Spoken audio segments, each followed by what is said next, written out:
जोड़ी लगवा दिया। ए भौजी अहाँ अपन बहिन से शादी करवा दिया।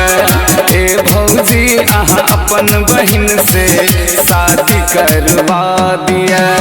एहि बेर लगन में सुनो ये भौजी सेटिंग करवा दिया।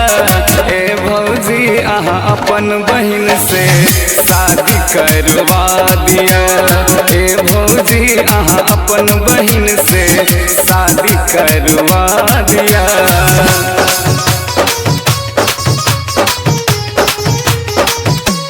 Recording by RC Music Production, Janakpur Dham, Nepal।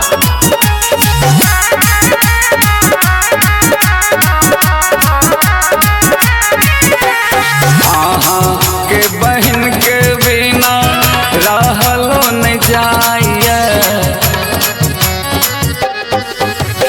ओकरा बिना खाना पीना किछियो नहीं सोहाइए। ए भौजी अहाँ अपन बहिन से शादी करवा दिया।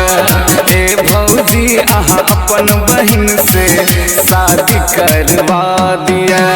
एहि बेर लगन में सुनो ये भौजी सेटिंग करवा दिया। ए भौजी अहाँ अपन बहिन से शादी करवा दिया। ए भौजी अहाँ अपन बहिन से शादी करवा दिया।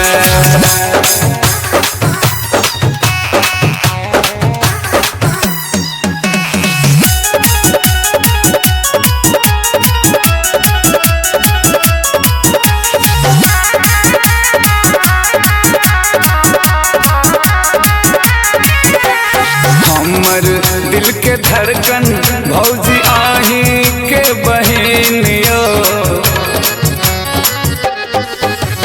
घर में बाबू माई सबके खूब छै पसीन यो। ए भौजी अहाँ अपन बहिन से शादी करवा दिया। ए भौजी अहाँ अपन बहिन से शादी करवा दिया। एहि बेर लगन में सुनो ये भौजी सेटिंग करवा दिया। ए भौजी अहाँ अपन बहिन से शादी करवा दिया। ए भौजी अहाँ अपन बहिन से शादी करवा दिया।